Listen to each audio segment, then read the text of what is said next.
Bonjour bien-aimés dans le Seigneur, c'est une joie, un bonheur et un plaisir pour nous d'être avec vous. Recevez les salutations depuis Yamoussoukro où nous sommes bien arrivés par la grâce et la faveur de Dieu.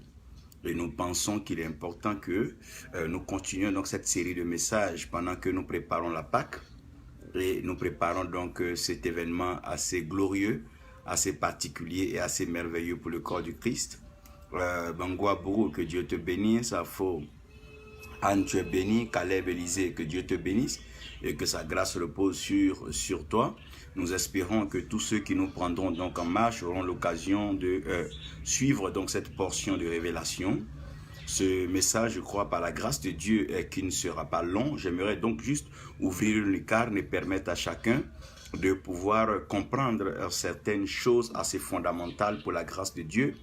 Nous bénissons donc le Seigneur pour notre frère et ami Gérard Conan, qui est donc avec nous. Gérard, que Dieu te bénisse, que sa grâce repose sur toi, que Dieu fasse qu'on se voit dans les brefs délais.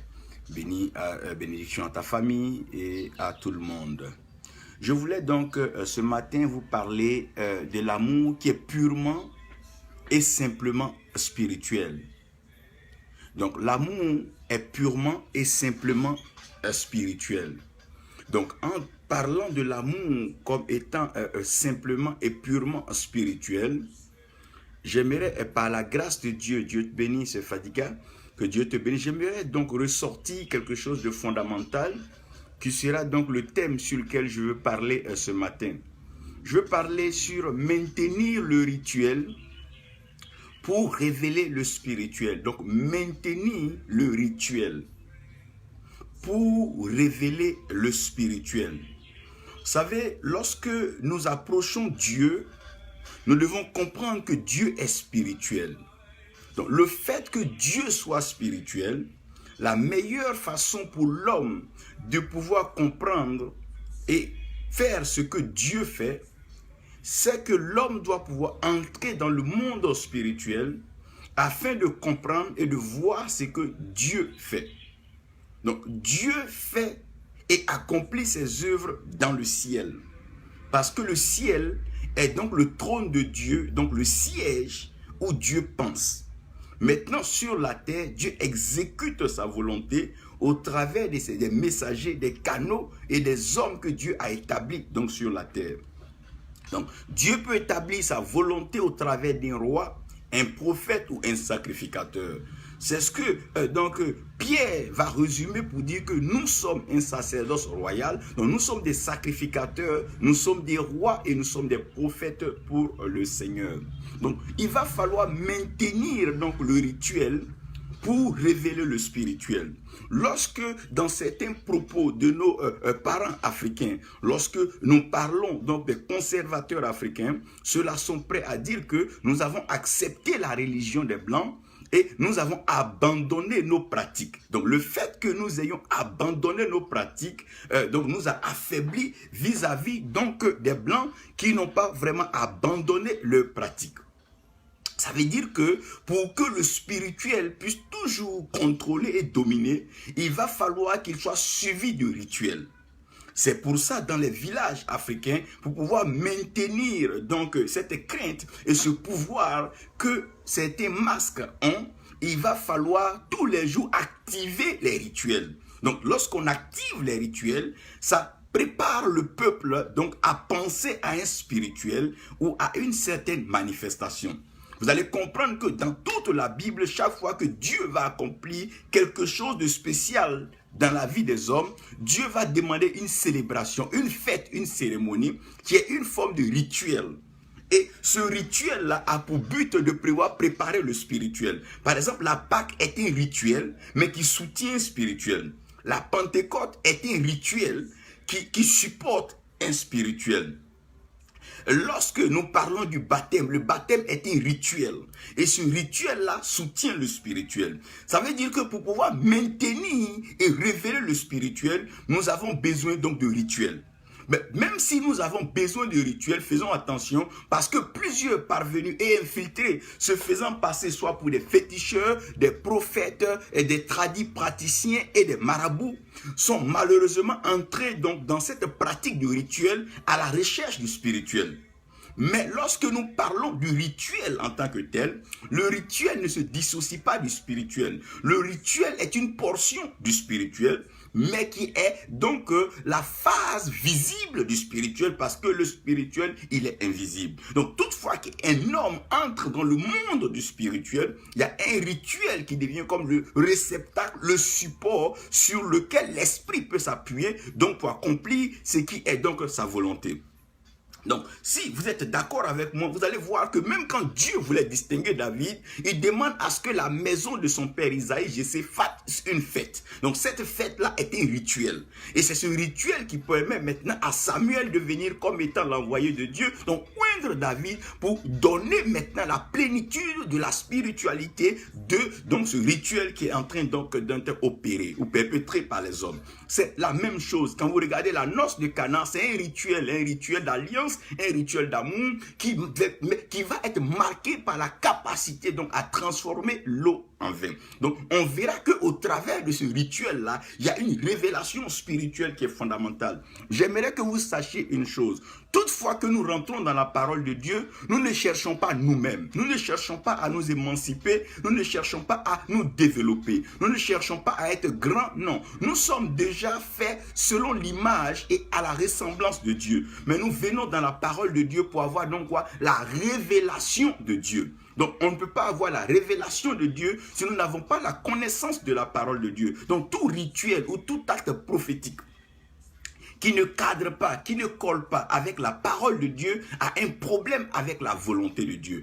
Si nous prions selon sa volonté, alors il nous exauce parce qu'il nous écoute et il soutient toujours sa parole. Donc, qu'est-ce qu'il va se passer là? Toute la Bible nous révèle Christ. Mais dans la révélation de Christ, comprenons que Christ n'est pas seulement celui qui vient demain ou qui revient très bientôt, mais Christ est celui qui a été, qui est et qui sera. Donc la révélation de Christ peut avoir donc les trois phases du temps, le passé, le présent et l'avenir. Donc la révélation de Christ peut être un souvenir. C'est pour ça que quelqu'un peut lire un événement dans la Bible, une histoire dans la Bible, et cet événement peut lui rappeler Christ. Nous bénissons Dieu pour donc un de ses précurseurs, l'un de nos pères, donc dévanciers, Oral Robert, qui est allé donc se reposer avec le Seigneur, qui a pris donc au soin en prêchant sur le quatrième homme dans la fournaise. Il était en train de dire que Shadrach et Meshach Abednego ne sont pas seulement dans un rituel de feu, mais que dans ce feu-là, il rencontre une quatrième personne. Au travers de cette quatrième personne, il va révéler pleinement le Christ depuis la Genèse jusqu'à l'Apocalypse. Donc il y a des événements qui nous sont arrivés dans l'enfance. Mais comme nous n'avons pas la compréhension spirituelle, nous ne pouvons pas discerner, donc avoir la révélation de Christ en cela. Joseph va se retrouver en prison et autour de lui, deux personnes vont commencer à partager leurs rêves. Un était échanson et l'autre était palettier. Un servait le vin et l'autre servait le pain. Mais cela a permis à Joseph de savoir que le pain et le vin ne sont qu'une forme du corps et donc du sang. Ce qui ramène Joseph à une part. Donc lorsque Christ est révélé dans la vie d'une personne, cette personne entre dans la gloire. Parce que n'oubliez pas qu'il n'y a pas de gloire sans Christ. Il n'y a pas de Pentecôte sans Pâques. Il n'y a pas de manifestation, d'effervescence et de constance spirituelle sans la compréhension, excusez-moi, de qui est Christ. Donc la Bible dit ainsi, Christ en nous, l'espérance de la gloire. Puisque Dieu a fait toutes ces richesses-là et Dieu les a placées en Christ. C'est pour ça que même le féticheur, le marabout, le charlatan, le sorcier, quand il fait ses rituels, il dit si Dieu le veut. Donc quand il parle de la volonté de Dieu, il veut dire Christ. Parce que Christ est la volonté de Dieu. Parce que Christ, comme Paul va le dire en Colossiens, en lui habite corporellement toute la plénitude de la divinité. Quand on parle de la divinité, on parle de la volonté de Dieu. Aidez-moi maintenant à vous envoyer rapidement dans la parole de Dieu dans Psaume 82, verset 5. Psaume 82, verset 5, c'est un verset que je vais vous laisser lire et vous allez le déguster, vous allez l'apprécier pour vous-même. Parce que juste après ce verset, le Seigneur dit quelque chose qui doit nous interpeller aujourd'hui en tant qu'enfants de Dieu. Et si nous retenons cette chose-là, nous sommes bénis pour toujours. Psaume 82, verset 5, Permettez-moi de vous lire ça rapidement. Psaume 82, verset 5, la Bible va dire, ils n'ont ni savoir ni intelligence, ils marchent dans les ténèbres, tous les fondements de la terre sont ébranlés. Tous les fondements de la terre sont ébranlés. J'avais dit, vous êtes des dieux, vous êtes tous des fils de Dieu. Cependant, vous mourrez comme des hommes. Vous tomberez comme un prince quelconque. Lève-toi, ô Dieu, juge la terre, car les nations t'appartiennent.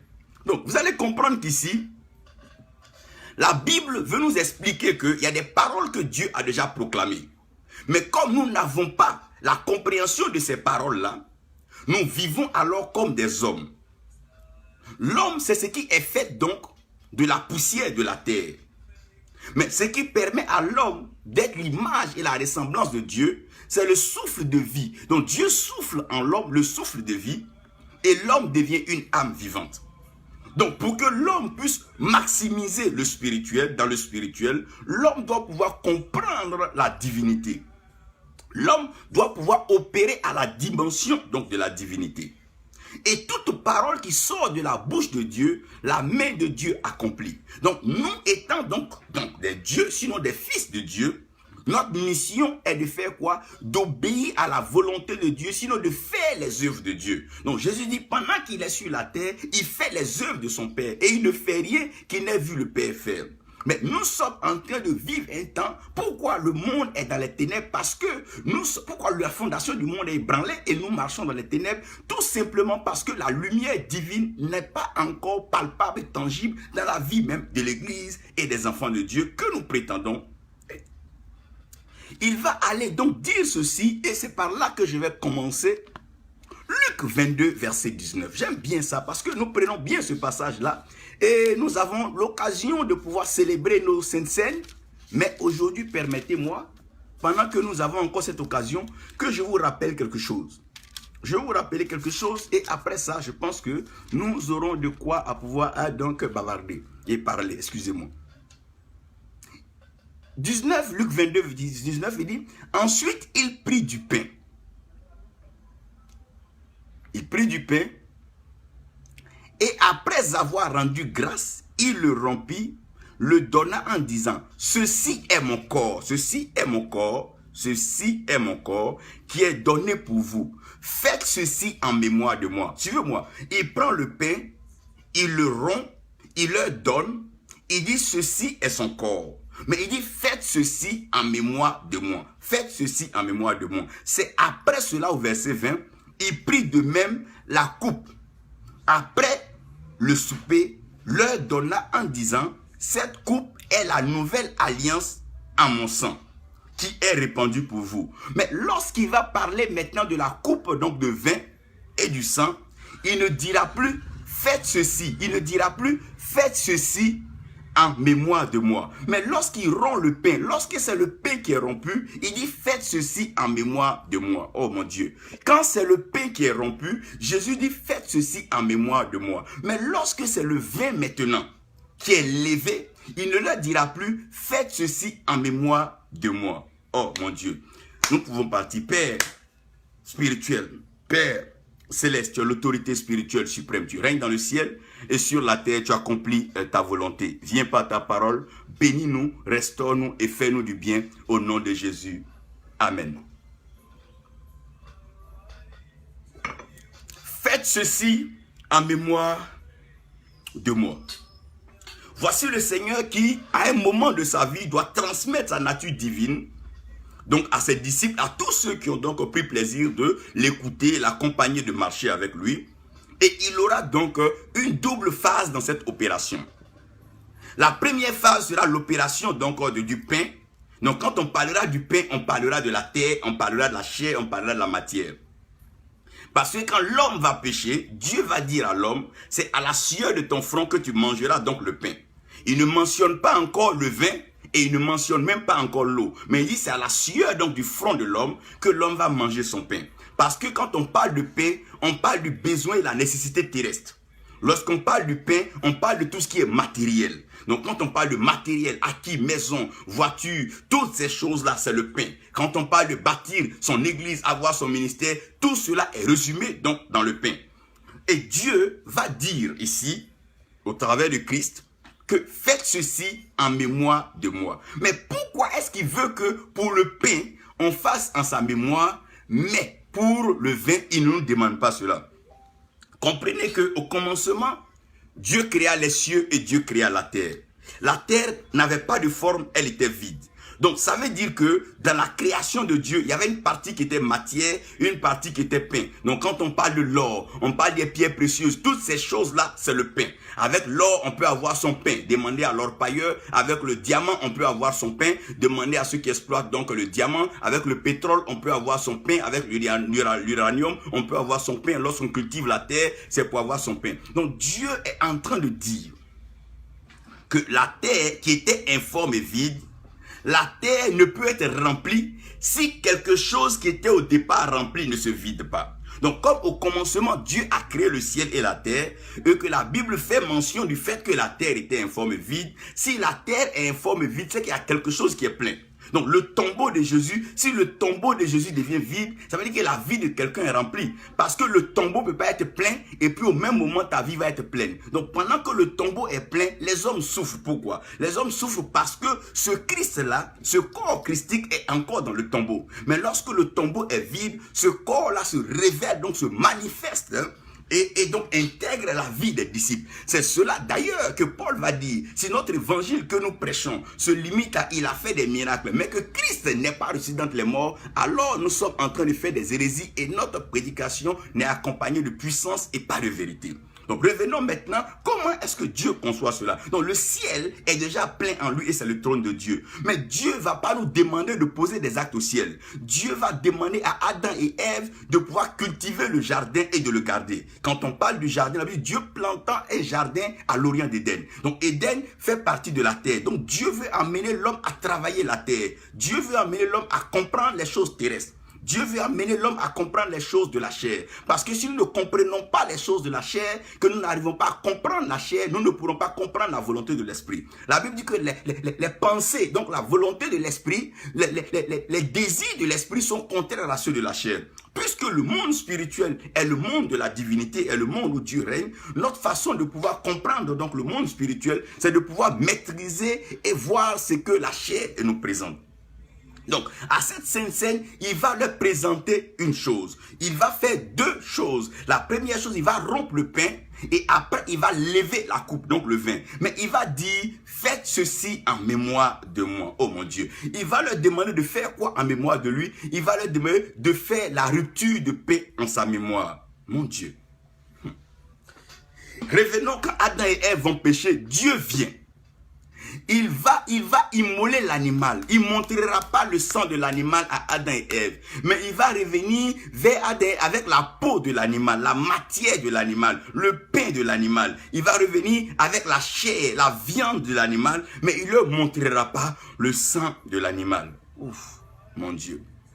Et lorsque nous rentrons dans la spiritualité, nous voyons que ce n'est pas le corps de Jésus qui nous sauve. Non, mais c'est son sang qui nous sauve. Donc ça veut dire que si nous devons poser un acte en souvenir de notre salut, ça serait plutôt le sang que nous devons continuer à voir pour avoir le souvenir de notre salut. Mais il dit, faites ceci en souvenir de moi. Faites quoi en souvenir de moi? Faites ce qu'on appelle la fraction du pain, mais n'entrez pas dans la levée du vin et de la coupe. Qu'est-ce que Dieu veut nous dire? Dieu veut nous dire pour aspirer à la prospérité, pour aspirer à la grandeur, à la richesse et à la bénédiction, nous n'avons plus besoin de faire couler du sang. Nous n'avons plus besoin de passer par des rituels sataniques. Non, nous n'avons pas besoin d'ôter de vie à une prochaine personne pour être prospère, pour être riche, pour être manifesté. Nous avons besoin de travailler et d'interpréter les signes que Dieu nous a donnés, à savoir la sémence et la moisson, l'offrande qui produit l'abondance, le sacrifice qui est le don qui produit directement un recevoir. Et aussi les inspirations prophétiques que Dieu envoie, à savoir la dîme que nous pouvons payer. Tu n'as pas besoin de faire couler le sang d'un animal, tu n'as pas besoin de casser des œufs, tu n'as pas besoin de tuer des hommes pour pouvoir avoir un temps, pour pouvoir être riche, pour pouvoir être élevé, pour être pour accepter dans la société. Il ne nous demande pas de lever une coupe en souvenir de lui. Il a demandé simplement de faire la fraction du pain. C'est quoi la fraction du pain? La fraction du pain, c'est le sacrifice sur soi. Dieu ne nous a pas appelés à sacrifier les autres. Dieu ne nous a pas appelés à injurier, à insulter les autres. Mais Dieu nous a appelés à mortifier notre chair, à pouvoir donc jeûner, prier et nous priver de certaines choses. Lorsque nous aspirons à une certaine grandeur, il y a des actes et des œuvres qui sont communs à tous ceux qui vivent, mais que nous ne pourrons pas faire. Lorsque la Bible dit Dieu nous a sanctifiés, ça veut dire que Dieu nous a mis la part et à certains actes que nous n'allons pas donc poser. Lorsqu'on parle du Naziria, c'est quelqu'un que Dieu met à part, donc il ne passera pas de rasoir sur donc sa tête. Ça veut dire que ses cheveux vont pousser de façon libre. Dieu est en train d'expliquer à l'humanité. Nous n'avons pas besoin de crimes, nous n'avons pas besoin de guerre, nous n'avons pas besoin de tout ce que nous sommes en train de faire pour être prospères. On n'a pas eu besoin de tuer autrui pour qu'il y ait de l'or. On n'a pas eu besoin de créer des crises, des guerres pour que le pétrole, le diamant, ces choses arrivent. Non, nous n'avons pas besoin de cela. Mais nous avons besoin tout simplement d'un partage. Qu'est-ce qui crée l'abondance? C'est ce qu'on appelle le partage. Parce que lorsqu'il aura la fraction du pain, il aura ce qu'on appelle le partage.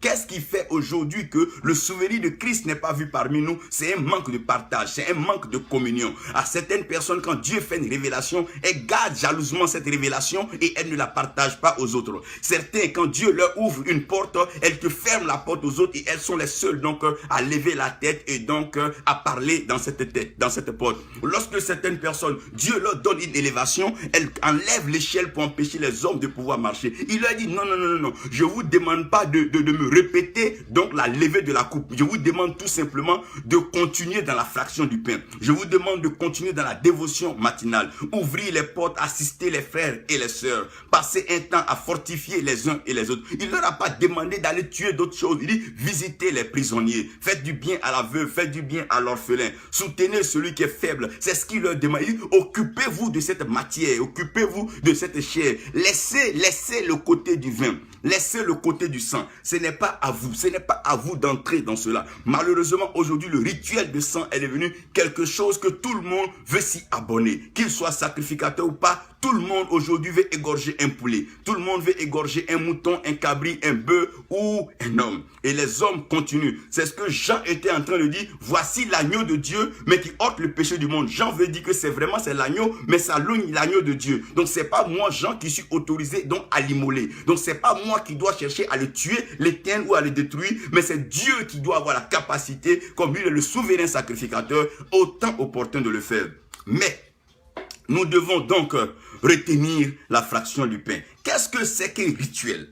Quand on parle d'un rituel, c'est un acte dans le monde visible, un acte dans le monde de la chair, mais qui a une portée et qui soutient un message prophétique ou un message spirituel. C'est comme un homme qui prend l'anneau, une bague, et il donne à une jeune femme. Il veut dire que voici un gage d'alliance. C'est un acte pratique terrestre, mais qui a une portée et une compréhension spirituelle. Donc Dieu aujourd'hui nous emmène à quoi? À l'unité. À quel moment les gens se retrouvent? Les gens se retrouvent pour partager le pain et passer la cérémonie. Lorsque dans les villages, il y a la moisson, les gens se retrouvent pour aller moissonner dans le champ de X et après dans le champ de Y. Après la moisson, il y a une fête et il y a une célébration. C'est à cela que nous devons pouvoir donc parler aujourd'hui. Évitons d'entrer dans une très haute spiritualité et de nous donner trop de titres en essayant donc de passer par des rituels, des crimes rituels. On n'en a pas besoin. Dieu veut aujourd'hui comprendre notre obéissance par notre capacité à partager le pain que nous avons, l'opportunité que nous avons, la grâce que nous avons.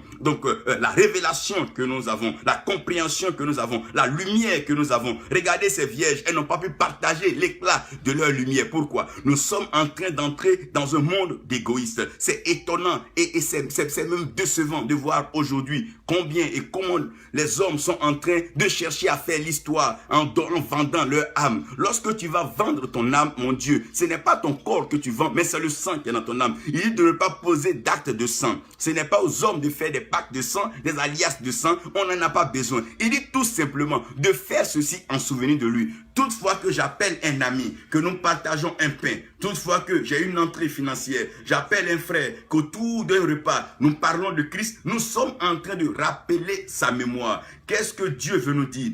Si nous n'avons pas pu partager ce qui est charnel avec notre frère, qu'est-ce qui prouve que nous partagerons le spirituel? Non. Il dit, si ton frère qui est cher, qui est à côté de toi, tu ne l'aimes pas, ne prétends pas m'aimer, moi, Dieu qui suis esprit est loin de toi. Non. Faites ceci en mémoire de moi. Laissez le vin, laissez le sang. Laissez tout ce qui est sang, laissez cela. Venez tout simplement faire ceci en mémoire du Seigneur. Lorsque tu veux diriger un peuple, tu n'as pas besoin de crimes et de rituels. Non. Tu as juste besoin de manifester la générosité, assister, visiter, faire du bien aux autres. La nature elle-même, elle va se souvenir que c'est le Christ qui l'a fait. C'est lui qui visitait les malades. C'est lui qui approchait la veuve, l'orphelin. C'est lui qui partait voir les prisonniers. C'est lui qui venait libérer les captifs. Voilà pourquoi est-ce que sans élection, son nom est celui-là qui est le plus élevé dans la création, que tout le monde appelle, que tout le monde célèbre et que nous adorons tous. Pourquoi? Parce qu'il n'a pas tué quelqu'un, non. Il n'a pas fait couler le sang d'autrui. Mais il s'est plié lui-même en deux et il est parti lui-même souffrir en partageant le pain. Souvenez-vous de la multiplication des pains et des poissons. Voilà des œuvres qui rendent grand. On n'a pas besoin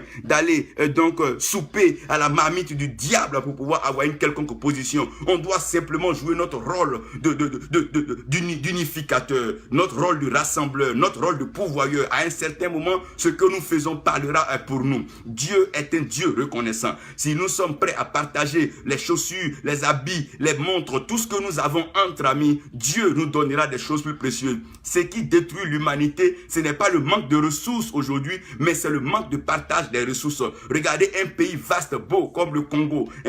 Ce Congo dont nous rêvons tous, un pays qui est un bracelet de richesses, mais pour ne pas vouloir partager ces richesses, des leaders sont détruits, ça et là, et des crimes continuent. Pourquoi? Lorsque nous refusons de faire ce que le Seigneur nous demande, nous sommes directement en train de faire ce que le diable nous demande. Parce que la volonté de Dieu, elle est la volonté de Dieu. Lorsque nous nous détournons de la volonté de Dieu, qu'on veuille ou pas, nous sommes en train de faire la volonté du diable. Avec son consentement ou pas, lorsque nous détournons la volonté de Dieu, nous sommes en train de faire une autre volonté à part celle de Dieu.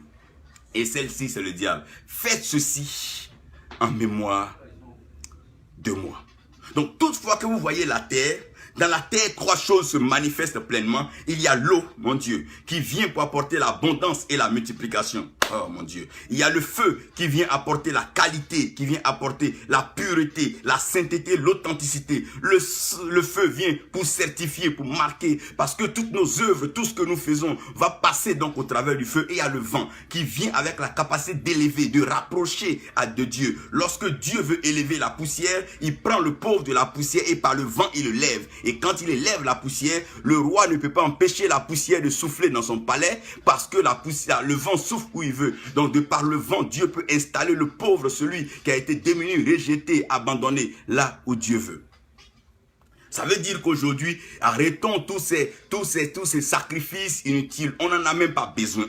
C'est pas utile pour l'heure. Nous avons juste besoin de partager notre cœur, partager notre pain, partager notre acquis, partager notre sagesse, notre expérience et notre intelligence. C'est bien pour des gens qui ont passé 20 ans, 30 ans, 40 ans de ministère. C'est bien beau de le dire sur des chaînes de télévision, mais que cette expérience serve aux jeunes gens qui sont en train de faire leur premier pas dans le ministère. C'est bien beau de parler des grandes choses que Dieu a faites ça et là. C'est pas mauvais, mais comment est-ce que cela vient maintenant enrichir le patrimoine, l'héritage que nous sommes en train de bâtir, pas seulement pour nous, pour les générations après nous, nos fils et nos petits-fils qui auront l'occasion de témoigner d'un Dieu qu'ils n'ont pas vu, que nous-mêmes nous n'avons pas vu, dont on a entendu parler à cause du témoignage qui a été laissé donc par le patriarche et nos dévanciers. Gloire soit rendue à Dieu pour Ésaïe et Ézéchiel, Joseph qui n'ont pas été égoïstes et méchants, mais ils ont partagé. Regardez Joseph, il n'a pas fait des sacrifices de sang, il n'a fait que partager ce qu'il avait et ça l'a maintenu au haut sommet en Égypte. Tu as juste besoin de faire ce que Dieu te demande.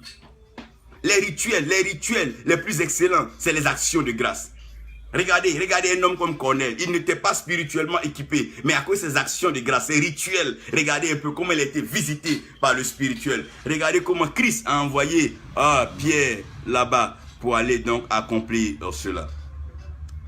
Je ne veux pas être long là. Nous aurons l'occasion dans une séance où je vous parlerai mieux de faites ceci. Pourquoi il demande à ce que nous touchons au corps, à la chair, mais que nous ne touchons pas au sang. Regardez bien. Lorsque le Seigneur a été crucifié, ils ont flagellé, ils ont frappé son corps, ils ont déchiré ses vêtements, mais ils n'ont pas touché à une goutte de son sang. Parce que la mission qui était donnée donc à l'homme, c'était de pouvoir briser le corps afin que le sang puisse partir.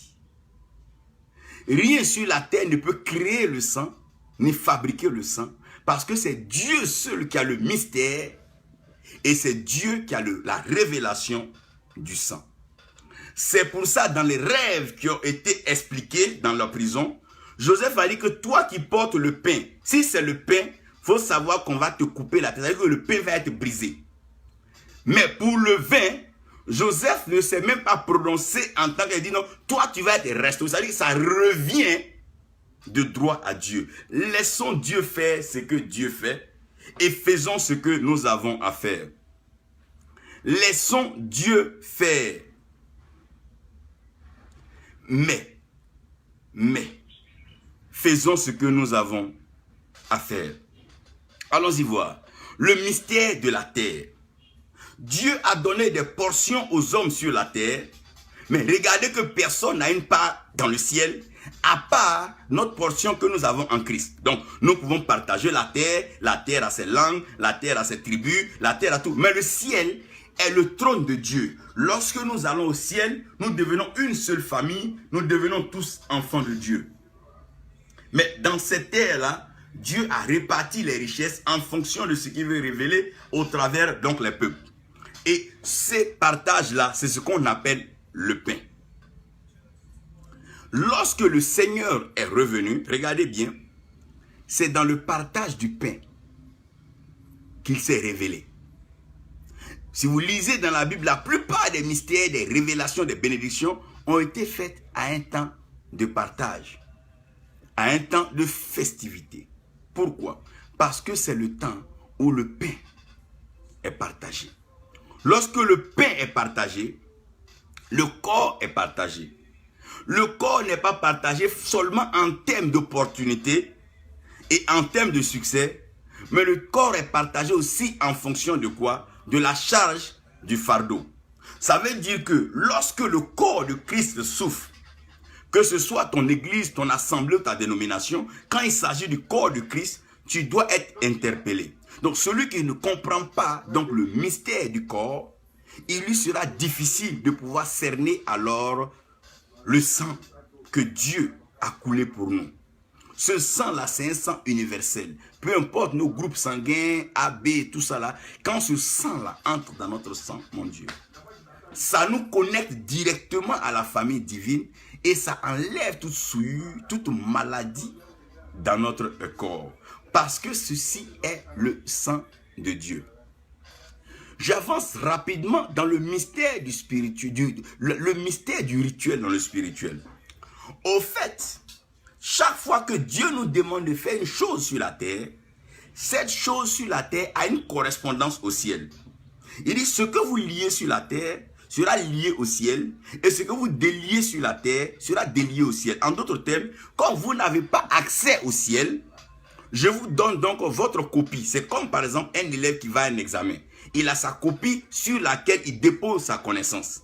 Et donc le professeur va corriger cette connaissance si ce que l'élève dit est en phase avec le manuel qui lui a été soumis donc avant l'examen. Il aura donc les points et il aura la mention. Le ciel, c'est la parole de Dieu. C'est pour ça que Somme dit, David dit, oh Dieu, pour toujours, pour l'éternité, ta parole est établie dans le ciel. Et cette parole de Dieu, elle est faite de logos et elle est faite de réma. Le réma, c'est la révélation de l'esprit et la puissance. Mais elle est fondée, elle est basée sur la parole de Dieu. Et la parole de Dieu est faite de rites et de rituels.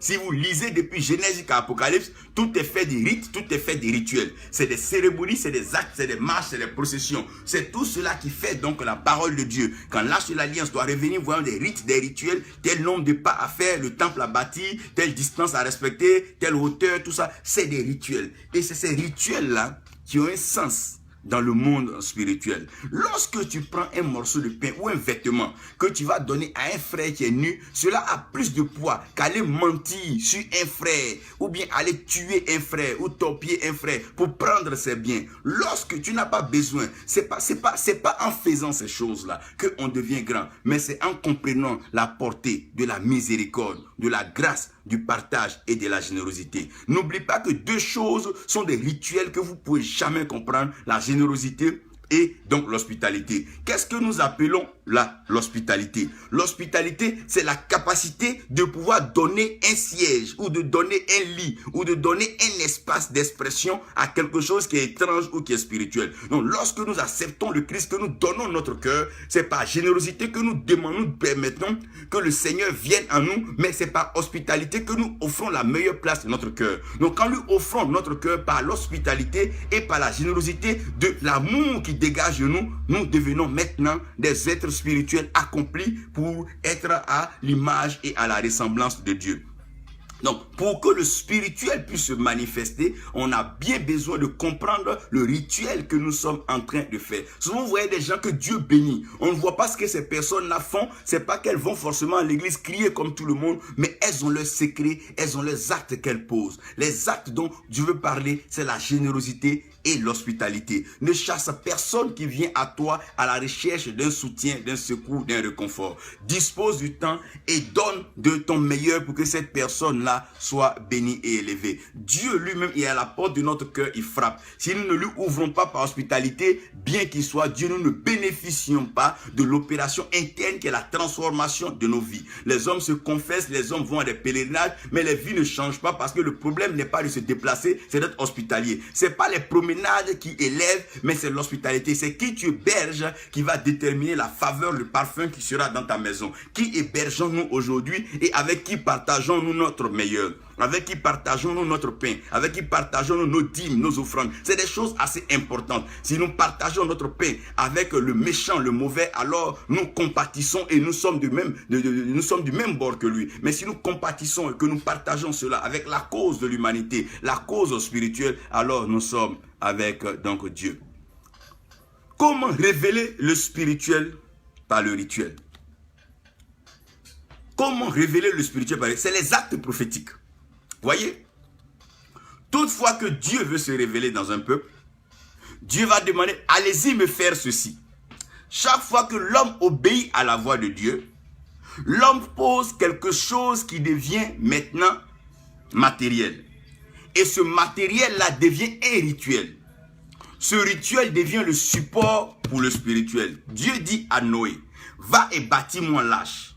Noé va et bâtit l'arche. L'arche de Noé devient un rituel. Et lorsque le déluge arrive, Dieu se sert de ce rituel-là, donc l'arche qui est physique, pour pouvoir déjà projeter la mémoire, donc le message du salut de l'humanité, qui sera un acte prophétique, donc un acte spirituel. Souvent, tu peux être malade, un prophète te dit, va, offre ceci ou fais tel don. Ce don que tu es en train de faire vient maintenant servir de rituel. Donc, pour révéler le spirituel, nous avons besoin de rituel. Pour pouvoir comprendre le spirituel, nous avons besoin de rituel. Donc, Dieu décide de nous sauver sur la terre. Mais si Dieu vient par le vent et souffle pour nous enlever au ciel, nous ne pouvons pas comprendre. Donc, qu'est-ce que Dieu fait? Dieu vient sur la terre et Dieu manifeste son amour. Quand Dieu manifeste son amour, Dieu va nous convoquer à un rituel. Et ce rituel sera annoncé depuis le jardin. La Bible dit que l'agneau de Dieu a été immolé avant la fondation du monde. Donc pour que le monde soit fondé, pour que le cosmos, le système puisse se tenir, il va falloir qu'un sacrifice préalable soit fait depuis la création. Donc Dieu va prendre sur lui, lui qui est souverain, il va sacrifier donc son fils qui est notre Seigneur Jésus-Christ, afin que quiconque croit en lui ne périsse point, mais qu'il ait la vie éternelle. Mais comme Abraham devient maintenant le père de la foi, Abraham ne comprendra pas ce message s'il est prêché comme ça, parce que c'est un acte, donc c'est une portée spirituelle. Donc Dieu va permettre à Abraham d'entrer dans le rituel pour comprendre le spirituel. Il va dire à Abraham, tu prendras ton fils Isaac.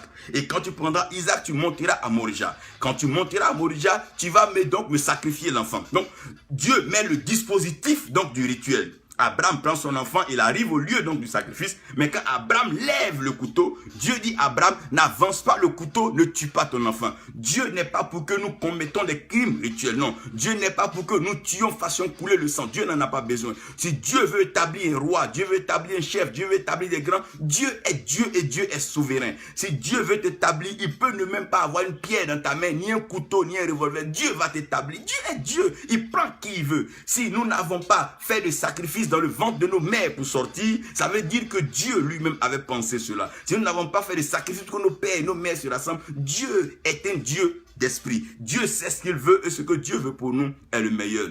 Et Dieu va continuer. Donc à la croix, ce qui va se passer, c'est que Dieu va poser un acte prophétique qu'on appelle un rituel. Donc quand nous parlons de la Pâque est un rituel. Lorsque nous parlons de la Pentecôte, c'est des rituels. Lorsque nous parlons des fêtes de la Bible, c'est des rituels. Ces rituels ont pour but de pouvoir révéler, manifester et faire comprendre le spirituel. Donc celui qui ne comprend pas la portée du rituel ne peut pas bénéficier du spirituel. C'est pour ça que la Bible dit ce que la bouche de Dieu dit, la main de Dieu accomplit. Comment tu sais que ce que Dieu dit est arrivé? C'est quand la main de Dieu, quand on parle de main, on parle de manifestation. Quand on parle de manifestation, on parle d'action. Quand on parle d'action, on parle de rite, on parle de rituel. Par exemple, lorsqu'il y a un deuil et que les gens portent une tenue, par exemple, d'une couleur sombre, c'est une façon de compatir, une façon de dire qu'elles sont en et qu'elles ont besoin donc de consolation et de réconfort. Donc ce que nous sommes en train de voir, c'est des rites. Ces rites-là n'ont pas pour but de pouvoir tuer. Lorsque tu veux être élevé, tu n'as pas besoin de voler les autres. Tu as besoin d'entrer en toi, de te concentrer sur toi pour dire Seigneur, voici ce qui ne va pas. Voici mon défaut, voici ce qui m'empêche d'avancer. Seigneur, je te présente ceci qui est négatif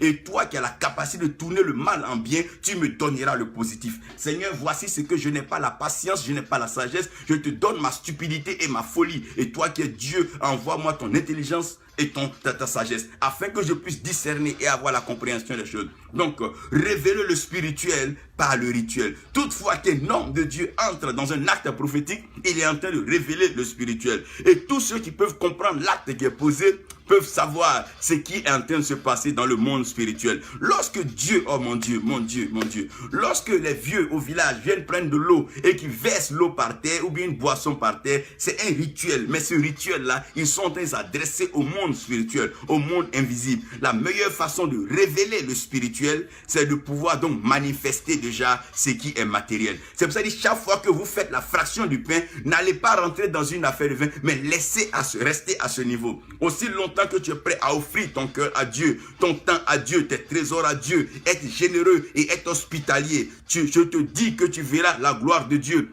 Adam et Abraham n'a pas eu besoin de tuer quelqu'un pour qu'Isaac naisse. Il a juste besoin d'être hospitalier et généreux vis-à-vis des anges qui passaient par là. Comprenez ces choses. Ne vous éloignez pas de la volonté de Dieu. Ne vous laissez pas blaguer par des satanistes, des exorcistes qui vont vous emmener à des rites, des rituels, des sacrifices humains. Vous n'en avez pas besoin. Vous avez besoin tout simplement de comprendre la pensée de Dieu, d'interpréter la volonté et la voix de Dieu. C'est Dieu qui sait ce qu'il veut pour vous et c'est Dieu qui va le faire. L'amour est purement et simplement spirituel. La volonté de Dieu, elle est simplement spirituelle. Je prie qu'à cette Pâque, que Dieu te donne, mon frère, que Dieu te donne, ma soeur, de pouvoir t'offrir et offrir ton meilleur à Dieu. Va vers lui. On ne vient pas à l'église se cacher.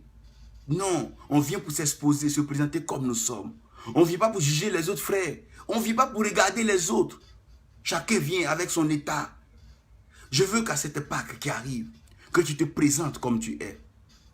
Sans faux fuyant, sans camoufler une situation. Présente à Dieu tes faiblesses, tes doutes, tes peurs, tes inquiétudes, ta culpabilité et ton complexe. C'est alors que Dieu manifestera sa grâce et sa plénitude dans ta vie. Que Dieu te bénisse, que sa grâce repose sur toi et que la paix de Dieu soit avec vous. Au nom de Jésus. Amen.